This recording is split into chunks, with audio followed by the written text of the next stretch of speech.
Hello, hello, good afternoon. It's Monica from Life is Art, and this is the Sunday 3:30 p.m. live at the Bright Ideas online crop.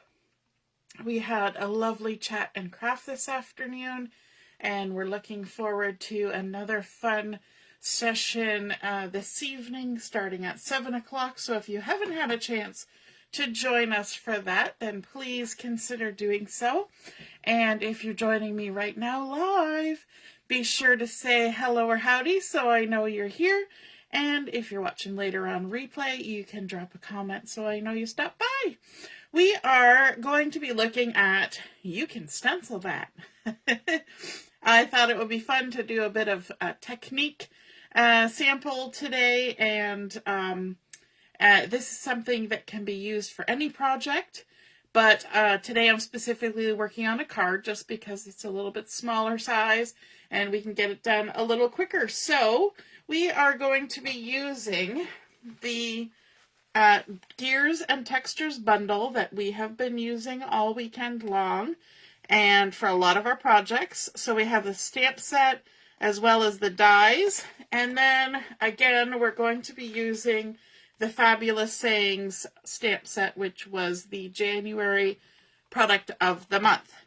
Okay, so let's get started with creating a stencil. Now, quite often you can purchase stencils, and quite often I will stamp an image and I will fussy cut it with an X-Acto blade to create my own stencil.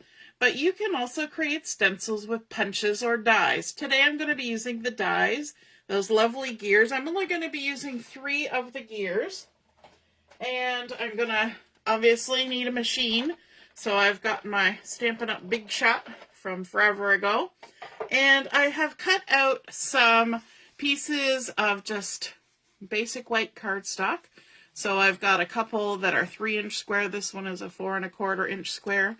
And we're going to use our dies. So I've got this large die. I'm just going to plop it right on the center of that and run it through my machine. And that will be stencil number 1.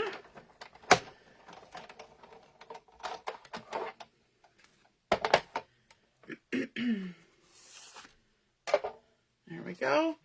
And then I'm going to take one of the, actually I'll take both of the small pieces. I don't have to do them one at a time. So I'm adding my 2 pieces here, and then I'm going to be using this die and this die as well. So just pop those on there. And I'm going to put them right in the center-ish. And we can run those through, die cut them.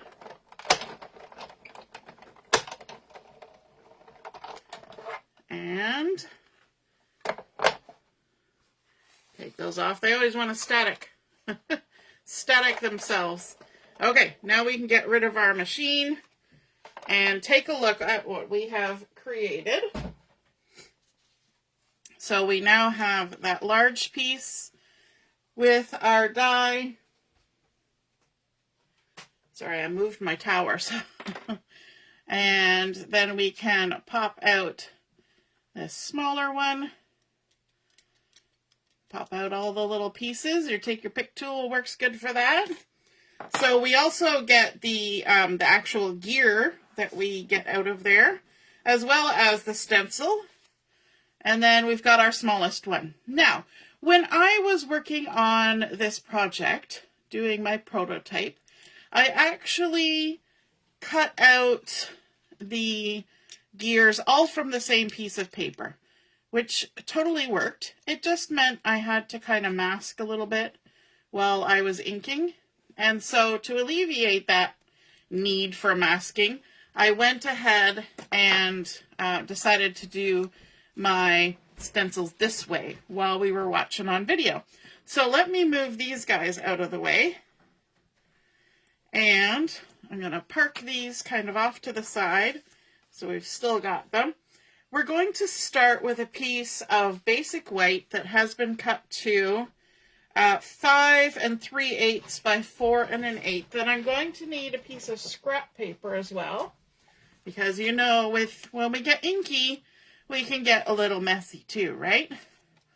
And I'm going to be using 3 different colors of ink. I like to keep my color choices simple when I'm doing things like this. So I'm going to be using Daffodil Delight, Lemon Lime Twist, and Azure Afternoon. Now, we have been creating with this bundle and with the Nature Walk designer series paper, which is very much like Mossy Meadow, Secret Sea, Crumb Cake, those sort of grungy colors. So I thought it would be fun to do a project where we use some brighter colors for our project. So let's get started.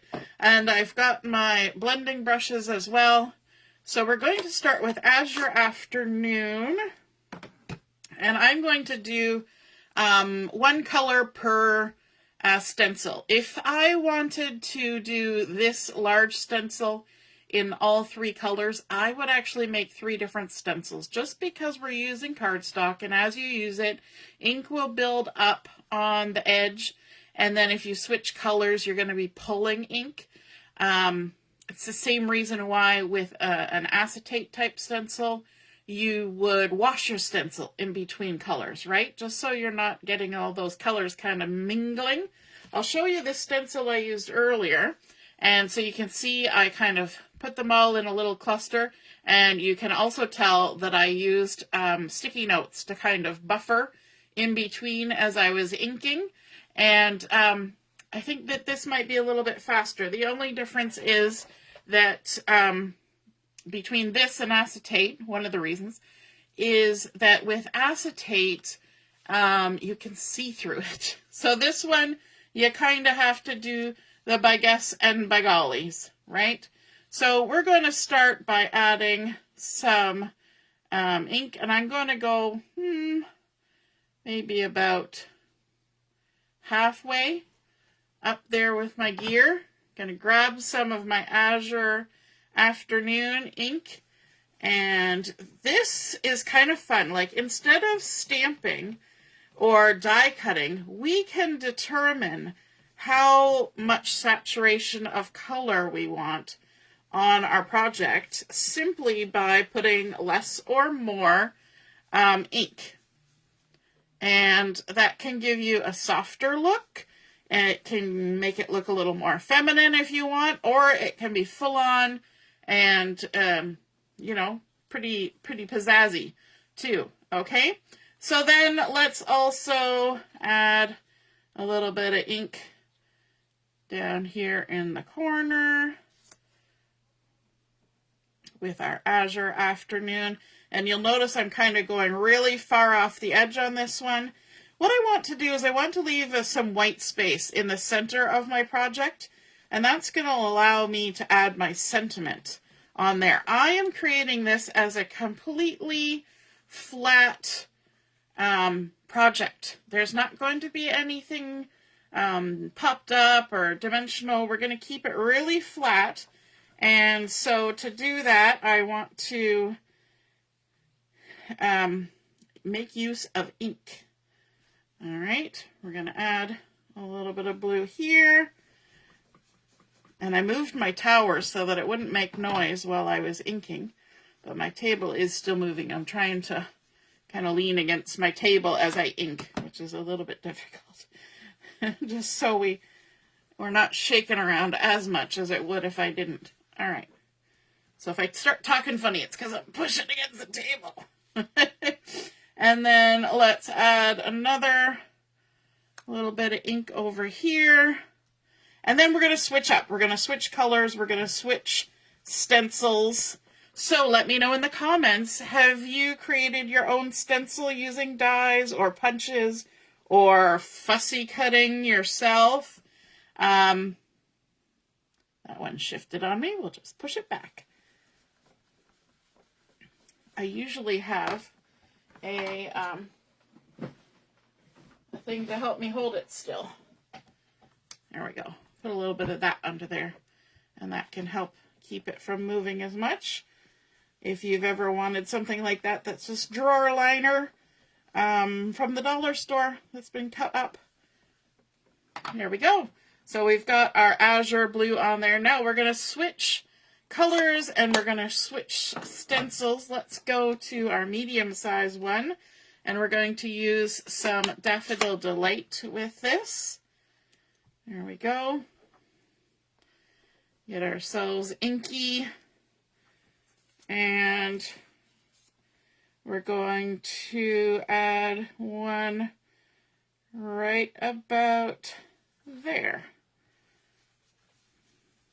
Just kind of in my mind having a look to see where I want it to be. And if I like to just kind of swirl one way, then swirl the other way, and I think that works pretty good.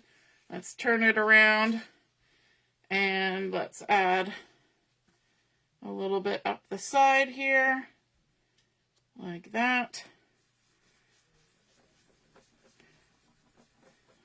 Add in the lovely sunny yellow Daffodil Delight.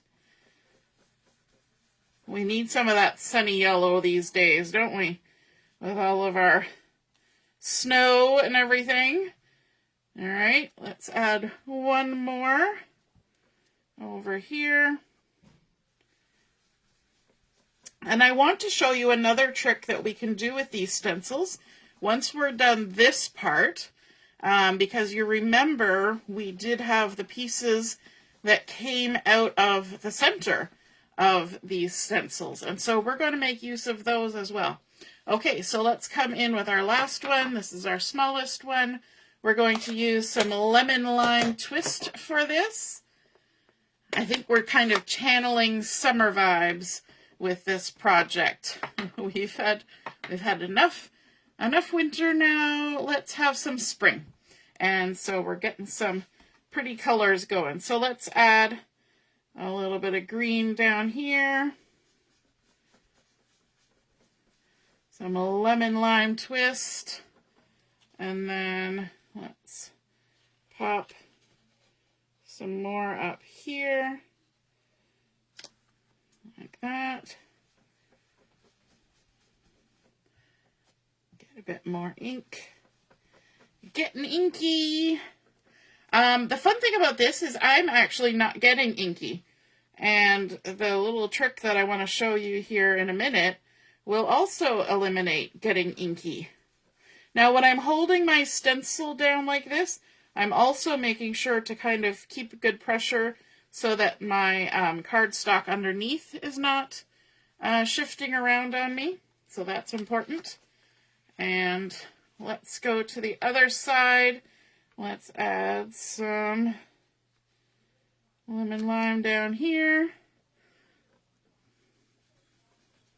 By having these as separate stencils, unlike before, I have a little more control about where I want my gears to go.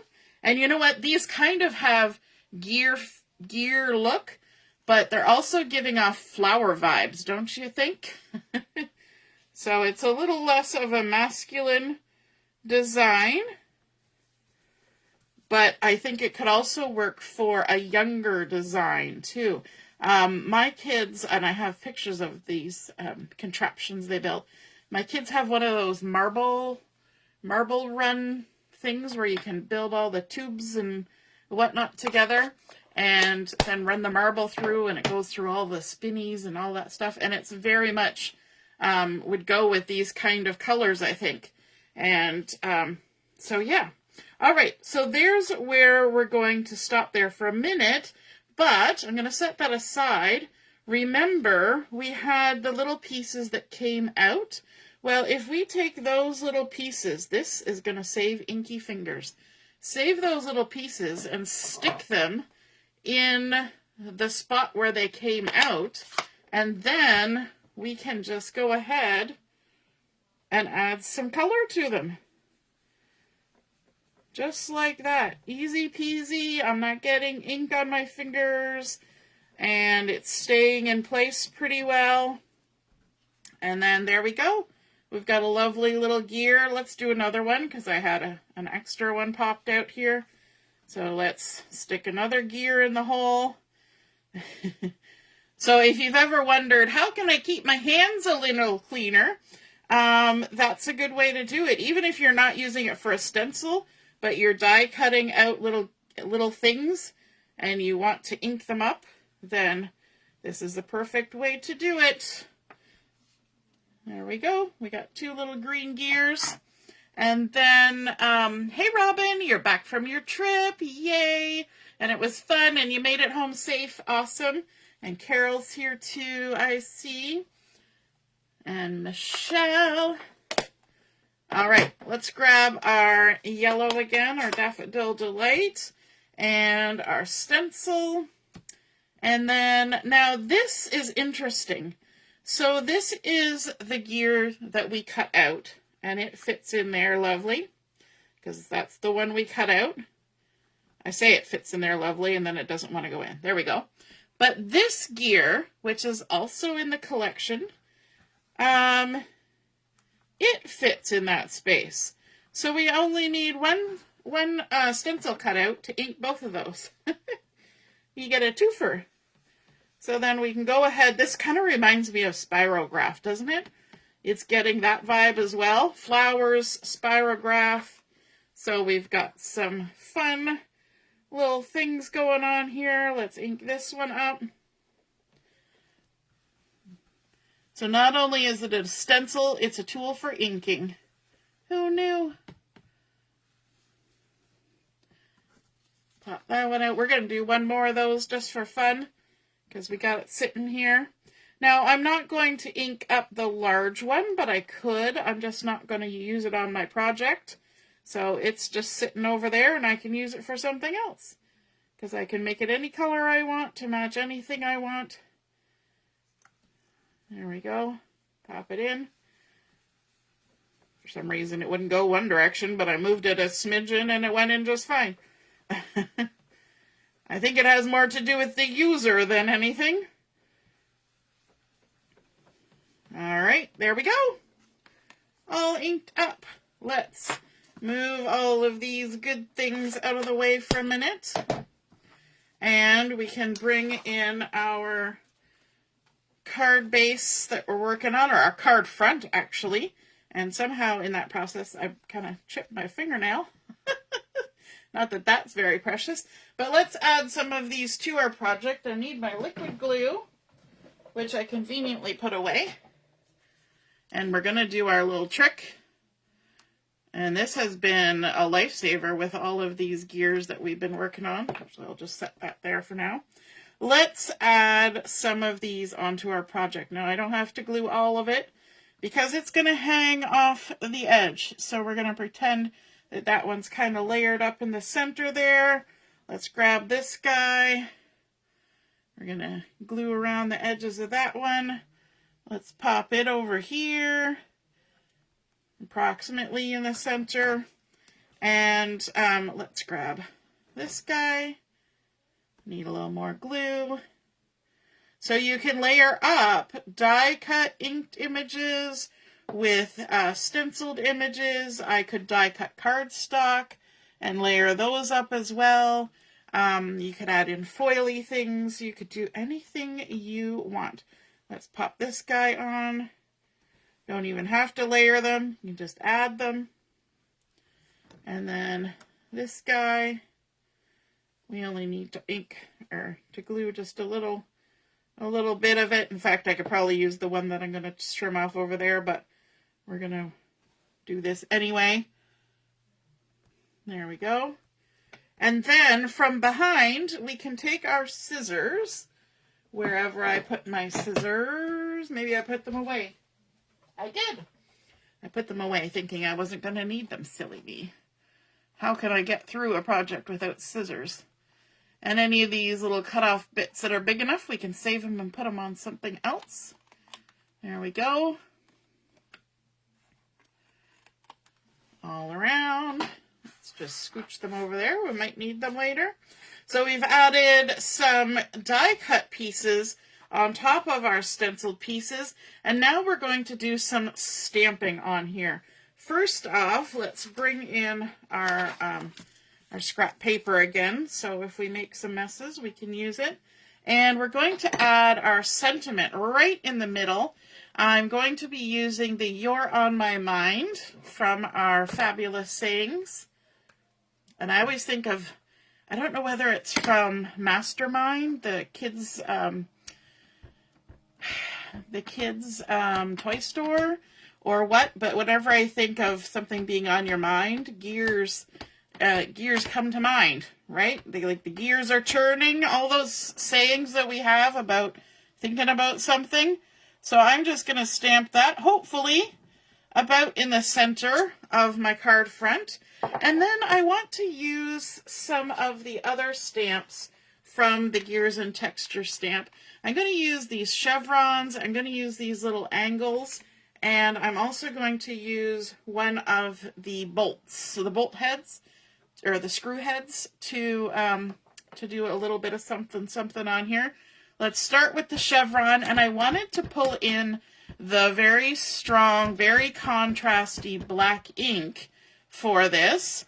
And sorry, I'm going way down here at the bottom so that's closer to me so I can see what I'm doing.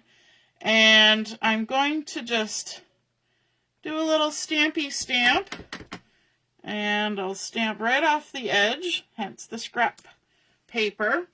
And then let's come over to this side, and we're going to go down, and we're going to stamp right there. I don't know if I'm going to need to do a second stamp, but just in case, we'll do that. So it looks like it's going off the edge. And then let's also bring in this little diagonal that we have, and we can add some stamping just right on the edge, just to bring in a little bit more of that deep contrasty color, like so. Maybe we'll do 4. Doing it along the edge helps line it up, just FYI. And then we'll come to the other side, and we'll add a few down here too, just to do something equal but opposite. But this time, I think I'll just stamp 3 times. We'll make it a little bit different, so it's not all samey. And then the final little bit that I want to add is the little plus screw driver is going to go on here. And I'm going to add centers to some of these. Now, I'm going to have to do this really close to my head, or they're not going to be in the center. And every time you stamp it, you can kind of give it a little bit of a shift in space and time so that the centers are not all exactly the same, because that's kind of fun. And hopefully I'll get them center-wise-ish, a little off. And I kind of felt like these little guys almost replaced the need for bling on my card, right? Because I'm not putting any bling on my card. As weird as that sounds, I'm not. We're going to leave it just like that. And then, let's put a lid on. For my card base, I decided to keep up that contrast look, and I grabbed a piece of basic black. I cut it to the 5.5 by 8.5, scored it at 4 1/4 in the middle. Hey Mom, good evening. You're late, but you're here. That's all right. Replay is our friend, right? And do I even have my, yeah, I'll grab the one that's closest to me. There we go. I moved my tower so that it wouldn't be clattering away while I was working. Now, because this was cut to very close in size to my card size, we're only going to have a tiny little bit of it showing around the edge. And you will notice that other than those little pieces of extra cardstock for the inked gears that we added, there's no bulk added to the front of this card, and that comes into play when you're going to the post office to mail your cards, and then they tell you how much it's going to cost based on the weight and size of your card. So the fact that there's nothing bulky on here is kind of nice. Sometimes we just need that. These are also pretty fast to put together, and they don't take a lot of supplies. So far we have cardstock. That's it. Cardstock and ink and a stamp set. and a die set. Now on the inside, we're going to add a piece of basic white, and this has been cut to 5 1/4 by 4 inches, and I just want to put a very simple sentiment on here from that same product of the month stamp set, and I'm going to do it in black, so it's leaving maximum space for writing a message, and this just says, just because. So you're on my mind, not for anything in particular, just because. And I think that's a nice kind of card to send between friends, isn't it? I'm not just sending you a card because something hard is happening in your life, or because you've been ill, or because it's your birthday. It's just because I thought of you. And so just because of that, I'm sending you a card. I think that's super fun. We all like to get those kinds of happy mail cards, don't we? So let's center this on the inside of our card. Quick and easy, and there we go. We started out by making our own stencil using the dies, just 3 of the dies, to create this fun inked background. We layered up with a few of the pieces that came out when we created our stencil, and then a little bit of stamping and our sentiment, and that is all we needed to create a pretty card. I hope you guys enjoyed seeing that, and if you get an opportunity to create a stencil of your own or create this card, then be sure to take a photo of the project that you make and pop it in the comments where I post the picture of my card, and then we can all see and be inspired by your artwork as well. Have a wonderful rest of your afternoon, and we'll be on at 7 o'clock for Chat and Craft. We'll see you then. Toodaloo. Bye.